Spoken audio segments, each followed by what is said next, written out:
You know a lot about like Hong Kong martial arts movies, right? I don't know if I would describe myself as a Hong Kong martial arts expert, but I do love kung fu. Yes. Yeah. Absolutely. Is this normal? I don't know what because I don't. Admittedly, for a guy who loves movies, I have not seen a lot of actually like Hong Kong produced martial arts films outside of like the biggest stuff that everyone knows, like Bruce Lee things and whatnot. Yeah. Is there a whole like world of movies like this, or did we just happen upon some truly fucked up weird shit? No, I think that this is, and I'm not an expert in this, so I may be just throwing some bad stuff out here into the world, but I think that this isn't uncommon to have sort of taking the best of some Western movies and trying to slice them into a martial arts film in Asia to get more eyes on just shamelessly ripping it off. Is that what you're saying? Go ahead and say it. That might be what's happening here. Welcome to Bad Movies and Beer. I'm Cooper. And I'm Nolan. And today, for a very special bonus episode in the middle of our vacation from our 5th season, we are watching, I think this is a first for us. This is a like completely foreign film, not made in English. It's dubbed. We watched the dubbed version. Yeah, which was added a bit to it for sure. I think so, yeah. Magic Crystal. Right? I don't Just know. Magic Crystal. I've seen it both ways. Vinegar Syndrome brought this to us. So. Yeah, as part of their VSA, Vinegar Syndrome Archives line. And read the description, had never seen it before, thought it sounded cool, bought it.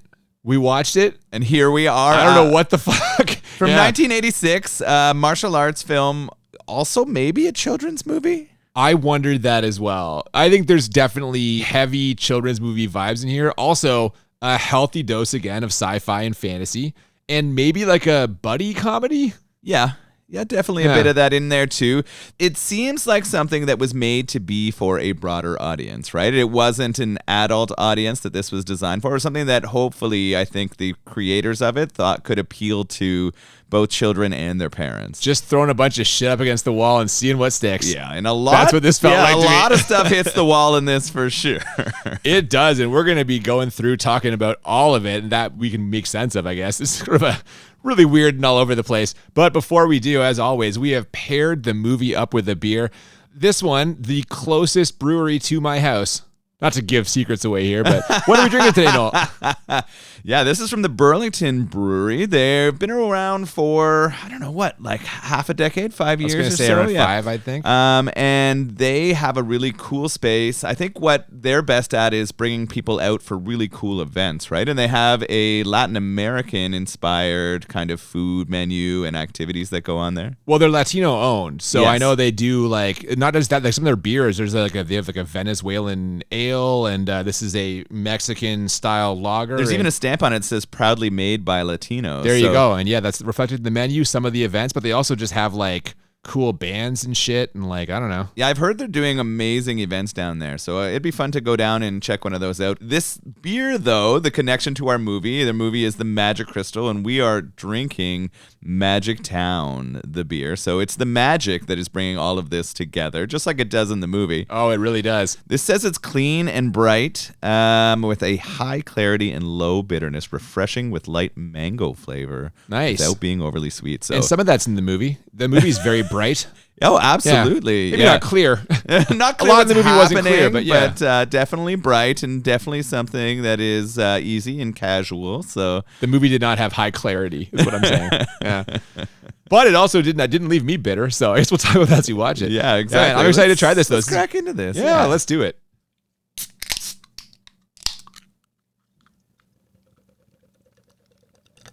That is real clear. So after some Chinese credits, we start out in a boardroom where some sort of military higher-up is concerned about tracking down some missing evidence. One of his subordinates has a solution: hire the hunting eagles. And I don't know these hunting eagles, some sort of mercenary group perhaps, but I bet they are in terrific shape. Why are you guessing that? It just means you have to be to do all this kung fu stuff. Yeah, we have a sweaty guy with some 80s synth going on behind him. We can see that, just like you said, very fit to be a hunting eagle. You need to have a ripped bod. Yeah, and we get to see one of these eagles in action immediately when he smashes through a window in slow motion while some criminals are accessing a voice-activated safe. This launches us into a pretty fantastic martial arts sequence as this dude kicks a gloriously mulleted henchman all over the room, literally. He rings this guy off walls, door frames, dressers, pretty much anything within kicking distance. But it turns out this guy isn't just brawn, he's also got brains too. He not only gets the drop on the main bad guy by expertly positioning his nerdy accomplice / best friend Poncho, he also records him accessing the safe, which means he now has access as well. Check and mate. Yes, this guy has moves, has the brains, and also has the police on his side because he definitely murders a bunch of people. I'm not convinced that they are dead, but some of their bodies are in strange angles. It doesn't look like many of the bad guys he has intercepted here are going to be walking away from this breathing. But, sometimes vigilantes or those other justice people kind of have the police backing, or maybe they don't care if it's the Eagles taking them down. Well, you say dicking him down? Taking him down, yeah. Well, yeah, we do see our star of this last scene, Andy is the guy's name, in our next scene, relaxing by the pool when he is approached by a member of the police, Sergeant Shee, who's traveling incognito. At least he was traveling incognito until they page him over the pool's announce system, which attracts the crowd. And then he's pulled away to rub suntan lotion on some hot ladies by Poncho, who is wearing giant goggles with mini windshield wipers on him.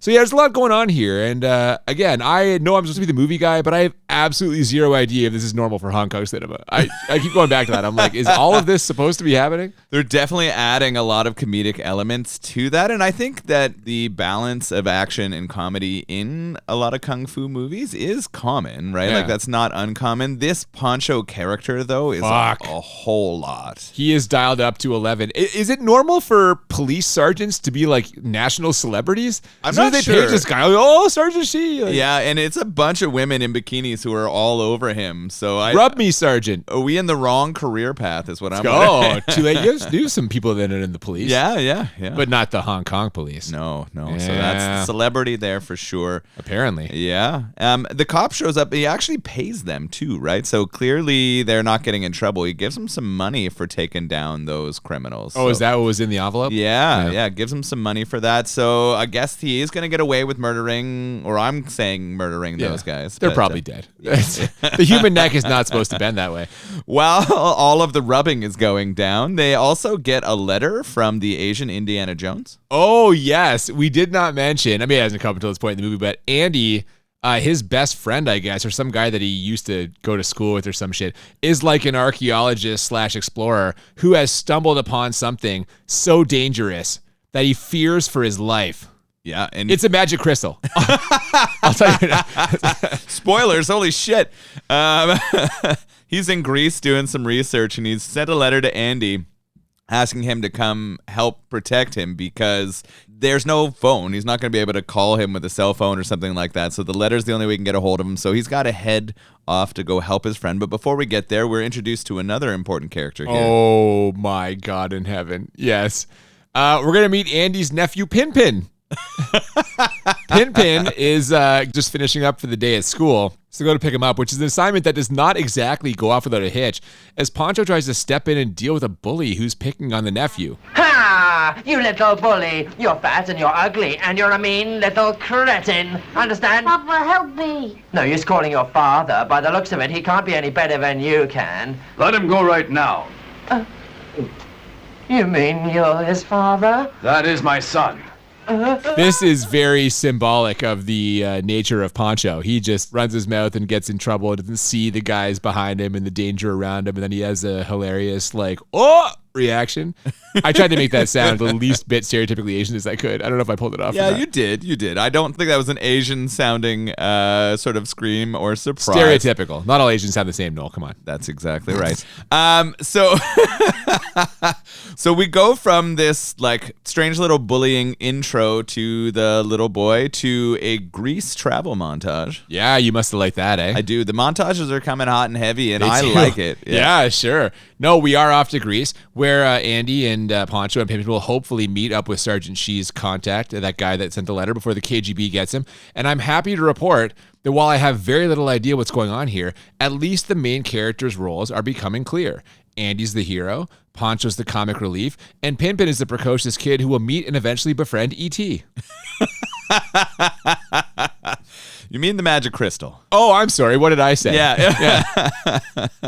Well, it is kind of like E.T., except it is just a like glowing rock that grows a penis. So I don't we'll get there.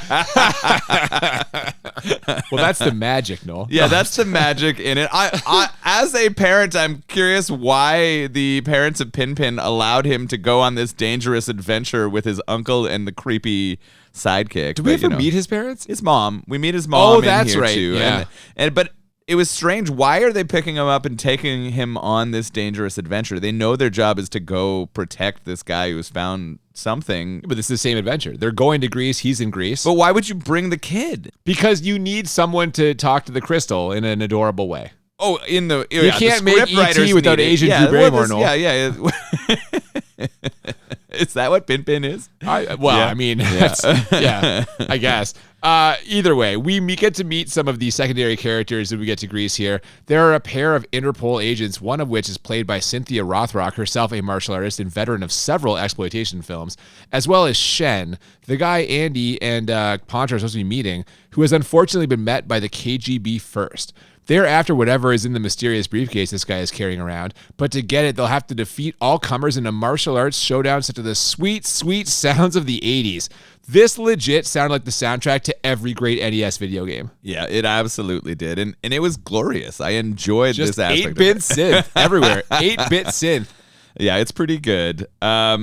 The woman who we meet there, I didn't know beforehand, but you recognize from other stuff. She has moves. She's legit. Absolutely. Yeah. She is legit. And we get to see some of her moves. We also get Pin and his uncles hanging out at the Acropolis. So we get some like shots of actual Greece here, which means they spent some money to travel and take some of those film locations, right? Like, I like that they're actually in those locations. What I don't like is some of the terrible comedy we're getting interspersed with this action sequences. Well, I was going to say, the fight scene itself is incredible. Everyone is kicking and flipping. They've got every martial arts weapon you can think of. The sound effects are on point, and we even get some top-notch umbrella work from Andy. He's like a Kung Fu Charlie Chaplin. You didn't care for that part? Or? I did. I don't mind. That's part of the comedy. Yeah, I don't mind that as much. I like when more it's bounced Poncho. with. Yeah, it's more Poncho is terrible here. He's not great. He's blaming like his fortunes on stuff, and we see him spray paint a part of the Acropolis. and then He get some tries to bad pick shots up of- a lady. Yeah. He's always trying to pick up ladies. Doesn't go well for him. He's Classic Poncho. kind of a dumpy character. He's very dumpy. He never finds love. I'll spoil the end of the movie. Poncho does not find love. No, only with his hand. I'm not sure he's... Oh, goddamn. Yeah, even the crystal wouldn't touch him. It's true. In all this commotion, Shed manages to get away, but when he heads to Andy's hotel, he falls for the oldest trick in the book. A guy who claims to be Andy's sidekick offers to take him to Andy's room to wait for him, only that's not Andy's sidekick. It's a guy who's after the briefcase and almost gets it too. Shed manages to fight him off, but takes a bullet for his trouble. So at this point, there's only one rational course of action. Curl up in the nearest bathtub and grab the first person who comes along to take a shit.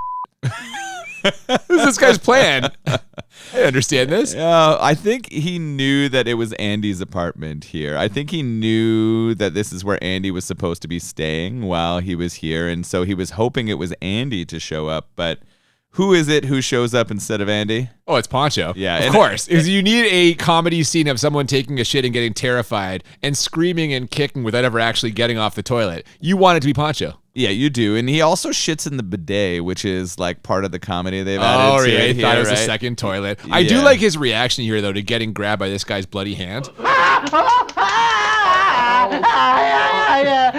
Look, I'm right in the middle of it. Why can't you wait till I'm finished? That was the English dub, at least. I Yeah. wonder what he was actually saying in Cantonese. But I don't know, man. oh my goodness. But either way, he eventually breaks away from Shen's bloody grip and runs to Andy's room to tell him what happened. But what he fails to notice is a strange green light coming from the suitcase. And as we quickly learn via a scene where the movie's big bad interrogates Shen with a hilariously dubbed Russian accent, that glowing is coming from a magical gem that the KGB is desperate to get their hands on. But they're too late. And it turns out the only one who's going to be getting their hands on it is Pin. Yes. And that's why he's here. Yeah, he was the only one who would be able to do it. Yeah. What does Pinpin get his hands on? The magic crystal? Yeah, what part of it? I mean, you could say it is the finger of the That's a magic generous rock. representation, yeah. It looks like a solid crystal that has a small hole open up in it, and out from that hole emerges a green penis. Or it could be like a tiny arm. Which is what lots of people call their penis. It's the baby arm. The baby arm, You know what? It's entirely possible that like normal, more mature humans would be like, yeah, it's a finger. And only you and I are making this penises. I don't know. I think just the way they located it on the stone and the way that it looks and the way that it moves and the way that he touches his finger to it is a little bit much. Well, It definitely kind of looks, though, like E.T. when he touches... Phone home. Yeah, it is exactly kind of that moment. And the crystal is an alien. So don't go saying that the crystal's finger is in the wrong place. It's a fucking alien.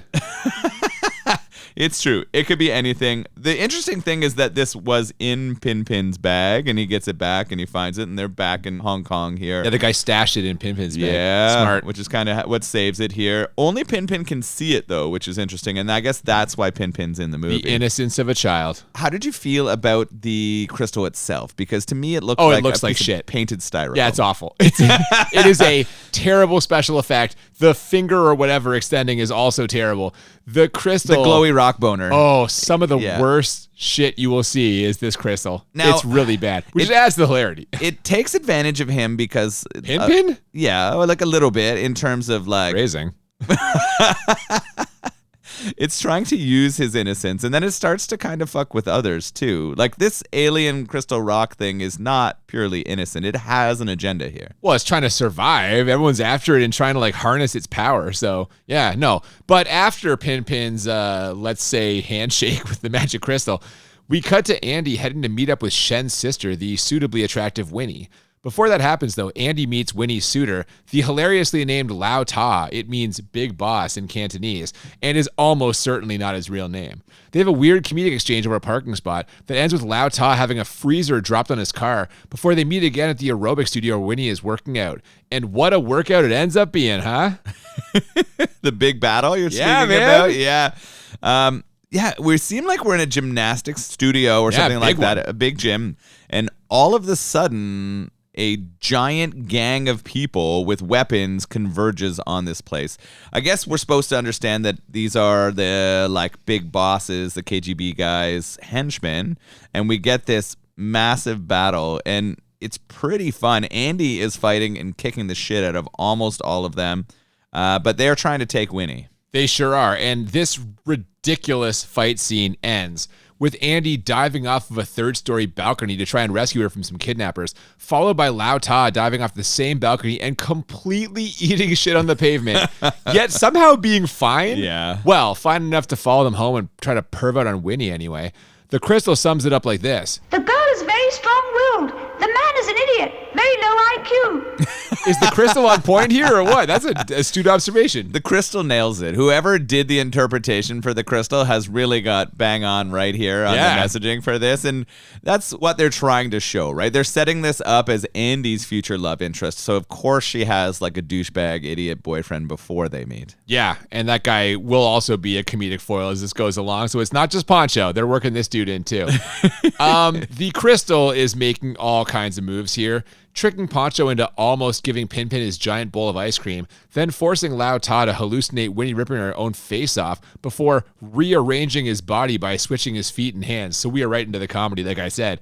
And I have to say, the practical effects here are actually kind of decent. Like, not the crystal. Again, that looks like 25 pounds of hot ass, but the rest of this is going pretty well, I thought. It looks fairly realistic. It gets a little silly when he has to shake hands with someone, and we get a little bit deep on that. We do transition from him back to Pinpin and the bully. They're doing a bit of a throwback here. Yes, absolutely. And we get to see the crystal in action when that happens.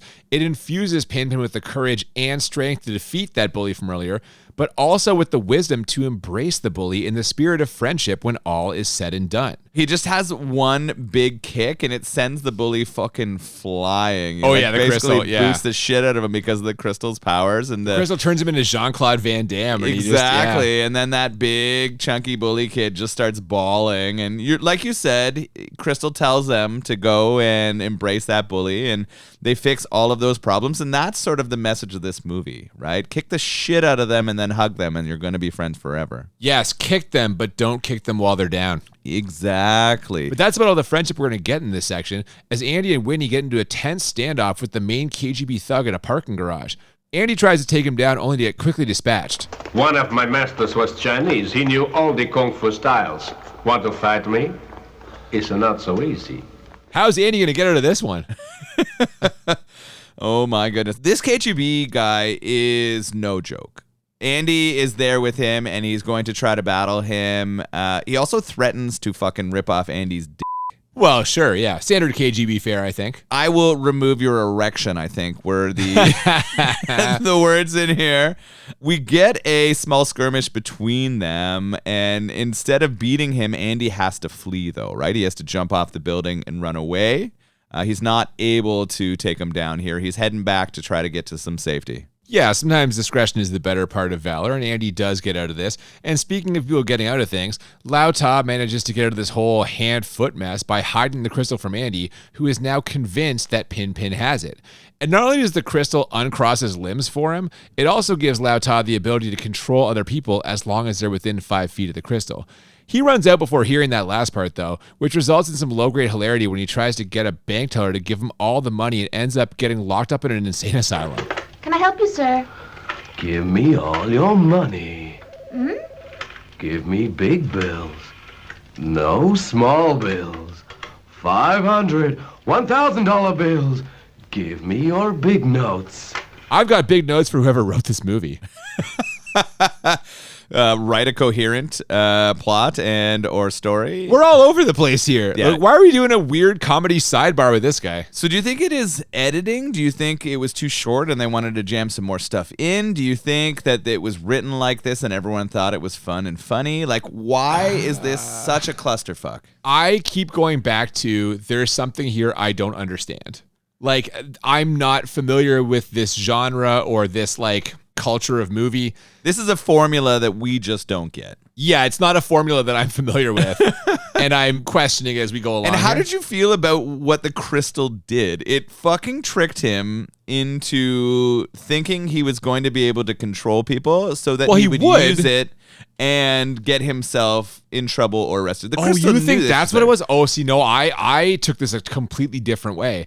I thought the crystal was like genuinely bargaining. No. I think the crystal knew Lao Ta was going to try to take advantage of this power, and he set him up. This was the crystal trying to get rid of Lao Ta without killing him. See, I think the crystal is just a perv. You just want because it knows Lao Ta's going to use that power to like trick a lady to sleep with it. The crystal has to be within 5 feet. So that means he can watch. So you think the crystal just wanted to show its like rock boner again? Yeah, shining its green goo everywhere. Oh, good God. Yeah. Lao Ta's going to have plenty of time for that while he's locked up in that insane asylum. Because not in a straitjacket. You can't jack off with your hands behind your back. What if your hands are feet? Do they go back to being feet? I don't remember now. Ooh.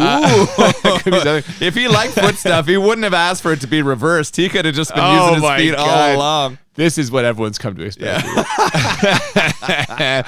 Yeah. Would you take that trade? Turns out he's not the only one that's going to be locked up, though, as Andy gets a call to meet Shen and Sergeant Shi, only to find them both dead when he arrives. Now, he's quickly knocked out, and when he comes to, the Interpol agents are there to arrest him for their murders. So he's fucked, but not as fucked as the KGB goons who dare to interrupt Pin Pin's mom when she's watching TV that night. God damn. Holy shit. Andy's sister, Pin Pin's mom, is a fucking badass. Yeah, and does she love her soap operas or what? Yeah, if you interrupt like the plot points that are happening there, if she's not able to see the man get slapped for looking the wrong way at another woman, she is angry. And she's going to use like the things in her house to fight back. She uses a broom pretty effectively. She starts kicking the shit out of them, right? This is a pretty fun fight scene here. Yeah, she's like scaling the door frame at one point with her, like, she's like a splits and it like holds herself up. It's fucking incredible. She's a complete badass. But to no one's surprise, Poncho's as tough as a wet bag of jello, or at least he was until he gets fingered by the crystal. Dude rises up like a Chinese He-Man. I have the power! Before lunging at one of the henchmen, missing and flying over the balcony. Flying is the wrong word. He falls, really. This is like the third ridiculous balcony drop we've gotten in this movie. So he's out of commission, but Pin's mom is still out there mixing it up with that main KGB guy, and she gets an assist from that lady Interpol agent. So we've got ourselves a legit battle of the sexes, and it is objectively awesome. It's fucking great. This fight is fantastic. The whole time this is going on, the Crystal and Pin have kind of made themselves invisible. They're hiding out of the way so they don't get taken. But Cindy Morgan, that's her name, right? Yeah, Cynthia Rothrock's character, yep. Yeah, shows up, and God, this is awesome. There's a sword involved, and all of a sudden the KGB guy has some bracers that have metal and block the sword. Oh, those things like on his wrist that are like yeah. And it is really good. We get a really good battle, and it goes both ways until at the very end, though, the KGB guy kind of comes out on top. He grabs Pin in the stone. So there you go. Men over women. So it finished the way that you would have always assumed. Come on. Yeah, me, I was rooting for the women. You, I know the KGB guy. I'm rooting for the KGB against this like innocent child and his dirty crystal. Don't lie to me. It's just math, Noel. Statistically, men are stronger. This has proved it. No. These are bad times now as Pin has been kidnapped along with the crystal.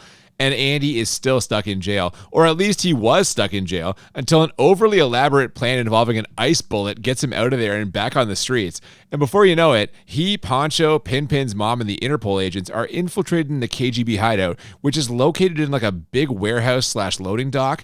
This leads us into a 10-minute-ish action sequence involving nunchucks, forklifts, countless boxes getting smashed, and the one guy in this movie who's unlucky enough to fall from a big height and not live. Everyone else is fine. This dude hits the ground. He's deader than disco. That's true. There is so much happening here. There's a large amount of action plus comedy mixed in. I'm so excited, though, to see all of the martial arts that's going to come out of it, and it is good. Like, this battle through this place is fantastic, right? And what happens in this big battle at the end, Andy versus the big KGB boss? Well, yeah, after making their way through the various underlings, Andy enters the main guy's office, I guess you'd call it. Either way, the bad guy is neither surprised nor alarmed to see him. Andy, your coming here would indicate a death wish. Fed up with life? This guy acts tough, but as soon as he eats a couple of kicks and gets thrown across his desk, he goes scurrying for his trapdoor escape tunnel, so I'm not buying it. Yeah. I'm surprised, though. This was sort of the one turn in the movie where he feels like he doesn't have the upper hand. The whole time, this guy was the big bad and had everything under control, and then all of a sudden, he gets rocked once or twice, and he's out of there. Well, he's not fighting ladies this time, Noel. He bested Andy once before. Why couldn't he do it again? Andy found himself in prison. Is that also the message of this movie? Like, you will get hard and become a better self if you spend some time in prison? I think introspection, the true path to enlightenment, comes from within. Yes. Or especially if that crystal is f***ing your ass. Yeah, I was going to say, or from a rock that touches you in your no-no place. And then, yeah. Oh, God. Yeah. Yeah. What's the rock tell Pin here? Well, I was going to say, amazingly, Pin is safe now, even with the crystal close by. Well, out of immediate danger anyway, but the crystal knows that as long as it's around, the KGB will be after them. So it basically takes the wheel here to get the two of them back to Greece.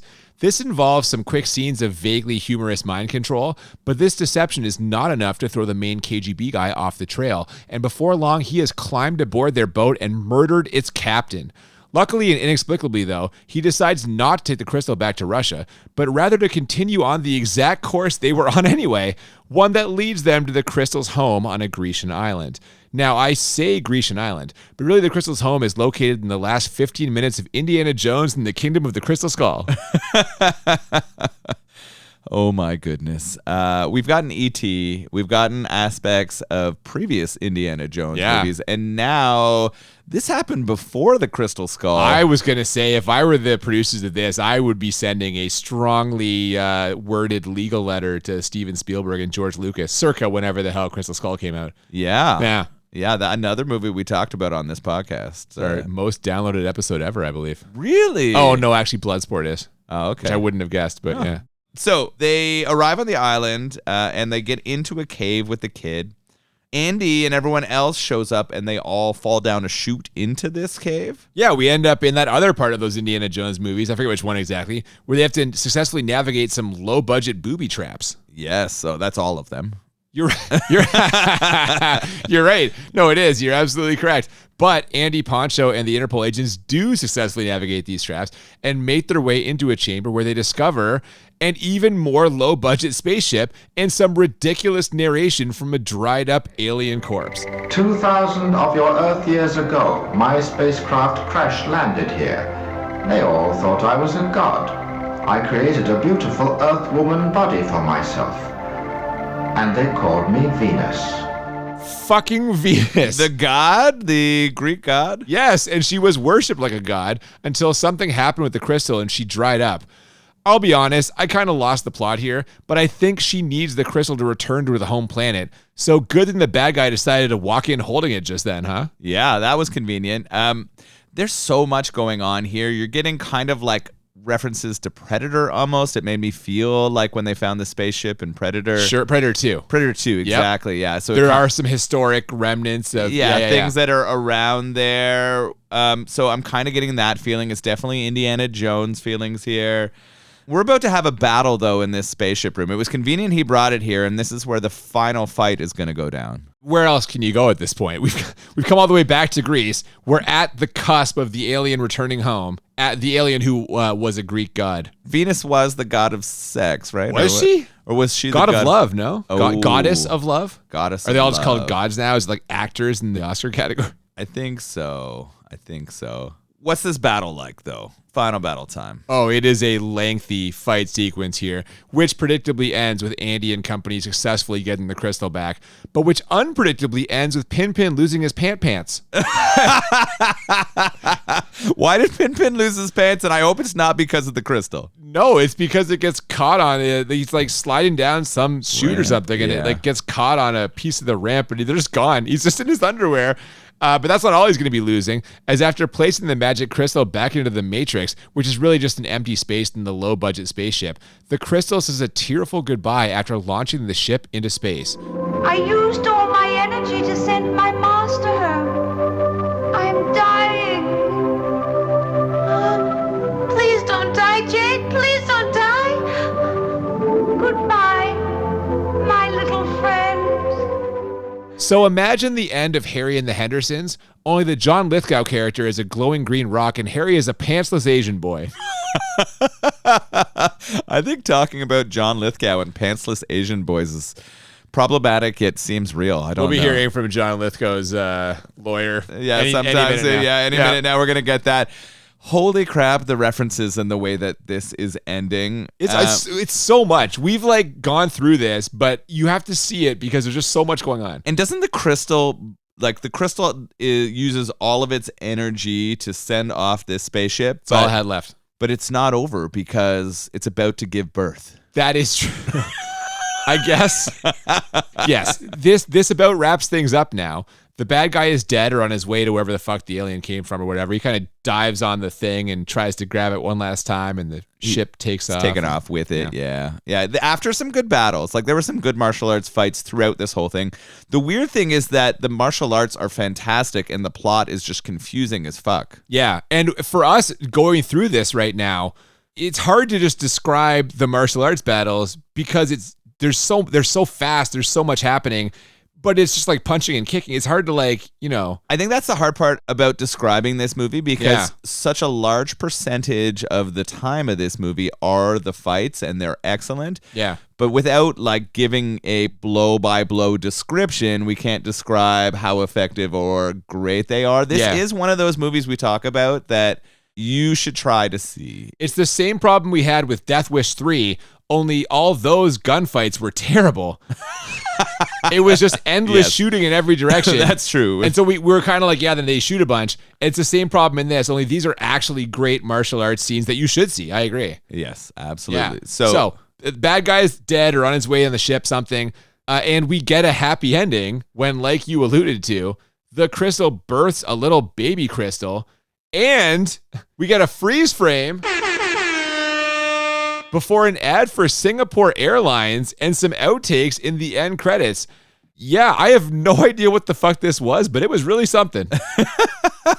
Singapore Airlines, a great place to fly. How do you hang a movie on that? They must have paid for a chunk of this shit, right? Most of it or something. Yeah, that has to be how. I don't think I've ever watched a movie that ended with a freeze frame ad. No, I've never seen that. It was a freeze frame, then the ad. Yes. But I've never seen you acknowledge in the credits thanks to whoever. Yeah. I've never seen a legitimate ad unless you count all the stuff about Taco Bell and Demolition Man. Holy crap, what a film. Pin walks away with the baby Jade. He's going to be able to grow this crystal, and together they're going to fight all the bullies of the world. Is he going to be able to grow some pants? Because he's still in his fucking gitch this whole time. Yeah, and I don't know why he lost his pants. There was no reason for it. Great point by you. Yeah, I there's nothing about the plot requires him to lose his pants, and yet there they were. Just if you wanted to make the movie creepier, here's how you do it. Little boy pantsless. I feel like this is going to come into play in your enjoyable rating for this movie, so maybe we should get to our ratings now. The way we always do this, we're either on a scale of 1 to 10 two times. 1 to 10 for how bad it is, 1 to 10 for how enjoyable it is, and the goal is to find movies that are a 10 out of 10 on both scales, or what we call the Crit 20. And I'm really torn here on the bad rating because so much of this screams 10 bad. The completely incomprehensible plot, the laughable costumes and effects that we get for a lot of this. But at the same time, the quality of the martial arts scenes is so high that I feel like I cannot possibly give it a 10 because whoever choreographed those and the skill of the martial artists themselves, we mentioned Cynthia Rothrock's doing a great job. Really everyone does in these scenes, no matter what else. If you saw this movie, if you were a martial arts movie fan, you saw this, the in-between parts, you're like, what the fuck is going on? Why doesn't that kid have any pants? Is that a green glowing boner coming out of this shitty affected rock crystal? But the martial arts scenes were fucking on the money. So I'm going to give this an 8 for how bad this was. What did you think? Okay, all right. So acting is terrible. Yeah. Particularly the comedy. Also, we didn't mention this, but whoever dubbed the main bad guy, I don't know what this fucking accent. It sounds Russian, but then it also sounds Italian at times. Yeah, it's not. It's like general, vague European. Yeah, not good. The story is all over and largely ripped off. Right? Yeah. The dub is funny, but not good, I think, in terms of telling us the message. It's hard to tell because it's from 86 and I don't know when they dubbed it. I think a lot of dubs like that. I remember you used to watch dub movies on TV and stuff when I was a kid. And it was always mostly bad. Really bad. Some of the effects were pretty poor. The actual crystal was just a piece of styrofoam that was painted green and not a lot was done there. The science fiction at the end there is a bit of a struggle, right? So in terms of my bad rating, I had this as a 9. Okay. I debated between an 8 or a 9. How enjoyable did you find the movie, though, on a scale of 1 to 10? So I really like the action. You, that was probably what kept me from making it a 10. The martial arts in it and the action sequences were really smooth and well done. They were actually reasonably easy to follow. And I thought the martial arts skills of everyone involved were incredible. Yeah. And like you said, the choreography is great. There's some awesome stunts. Some of the stuff that they're willing to put themselves through is really good. I liked the music. I liked the synth. The sound effects at times were a bit much, but I quite enjoyed the synth. And this movie was batshit. Yeah. It was one of those movies where you're just like, what is happening right now and why is this happening? So I did really enjoy myself. I had this as a 9 enjoyable. Okay. So 2 9s for me, 18, pretty high score. Yeah. I also had this as a 9 enjoyable. And for all the reasons you described, it's fucking insane. The martial arts scenes are awesome. It's got the 80s soundtrack is glorious. The cheesy 80s-ness of it is right up my alley. Really, for me, it just came down to, what did I not like about it? And there were two main things. Poncho. Yes. And why the fuck did that kid not have pants on for the last 20 minutes of It's the movie? awkward, isn't it? It's a little strange. I felt uncomfortable. I'm like, I don't know why this is happening. I agree. I think the Poncho character was the detractor for me. I think that the relationship between the kid and the Rock at times and the pantsless kid was a bit strange. The Rock part was funny to me. It was funny. When that finger, we're going to call it a finger, when that finger extended, I lost my shit laughing because I'm like, it looks like a green dick. I'm like, that is a tiny crystal rock boner. Yeah. And I was laughing and laughing and laughing. Yeah. The thought that it was with the kid didn't really occur to me until afterwards. But the no pants thing, I was like, what are we doing, guys? Yeah, that's a lot. But no, other than that, like a really enjoyable time, a fine movie to be on our podcast. And were it not for the overdubbed nature and the fact that no one has fucking seen this, could have made for a good regular episode, I feel. But happy to cover it for a nice bonus episode here. Yeah, if you can find a copy of this somewhere, go to the Vinegar Syndrome website, get a copy of this. It is worth a watch. It is a good time. Yeah, if you're a martial arts fan or a fan of 80s movies in general. Or just weird shit. Yeah, I mean, we're talking about this beer, though. Holy crushable. This thing was yeah, very, very easy to drink. Really smooth, really clear. I liked how effervescent, like how bubbly it was. The head did not last long. It almost like bubbled itself off. We've had that with other beers, even ones we've had like recently, where you can hear the bubbles and you see the bubbles and then it's just like gone. And just like the magic crystal disappearing into space, back this to its beer home planet. disappeared into its home planet of my stomach, and was good. I would love to visit this place and get some really good food and try some more of their beers. My first go at this brewery, like the first time I visited was very early on in their brewing and their year, and I didn't love it, but this I do really love, and I think that it's worth checking out, and you should go visit if you can the Burlington Brewery, or get some beers from them if you're in the area. Yeah, I will agree with everything you just said there. This is an incredibly drinkable beer, and it is a lager, and it is the way that beer is supposed to taste. And it's just crystal clear. There's our connection to the crystal. Oh, yes. And it went down so smooth, and I have had this beer before. I will happily drink it again. Anytime it's available and in my household, I will drink it. If I find it out somewhere, definitely a fan of it. If you like just clean, crisp lagers, this is a great, great choice. And yeah, I've had a couple of Burlington Brewery beers, and they have some good stuff. Again, I think I mentioned like a Venezuelan ale. That was really cool. I enjoyed that a lot. Burlington Brewery, man, close to my house, and I will be going there soon. What will not be happening soon is another episode for us. We're still in the middle of our summer vacation, so we got a few more weeks until that one. It'll be the winner of our audience poll, which is a showdown between The Fog and The Fog. Ooh, which Fog? So it's is one an original old Fog? Okay. John Carpenter. Yeah. Tom Atkins. Ooh. No mustache though. Oh, what? I know. It's really strange. Wasn't Tom Atkins born with that mustache? I'd like to think so. Jamie Lee Curtis, Adrienne Barbeau, who we famously fawned over in Swamp Thing. You were a fan of her large well, you know. Yes, exactly. Or the remake that was made in the 2010s, which is apparently just dog shit with nobody that you'd know. So we're really hoping for the original. I would love it, but that might get us in that trap of like, is it a bad movie? You know, we'll see. We'll see what people want. Gonna leave it up for to the us. audience. Yeah, okay, we'll let them go decide where our they fate. want us to They're go. going to choose our adventure. Yeah, man. And, you know, hopefully you choose to keep checking us out. Stay up to date on our social media at the BMB Podcast on Twitter and Instagram. We got some top 5 lists, some clips, some teasers of things to come. Best beers. Sure, yeah, they're coming out real soon. So I love that. It is hard to make those best of lists each year. If you want to send us some recommendations for our next season, either beers or movies, the BMB Podcast at gmail.com, or reach out into those socials. Feel free to slide us a message. Definitely, we are looking for requests, like Noel said. Happy to check out a movie if you want to check it out. Season 6 coming up in just a few weeks. We hope you'll join us for that. Until then, I'm Cooper. And I'm Nolan. And we'll see you next time on Bad Movies and Beer. Keep the magic in your heart. Oh, nice. Love it. The magic is real. The danger is too.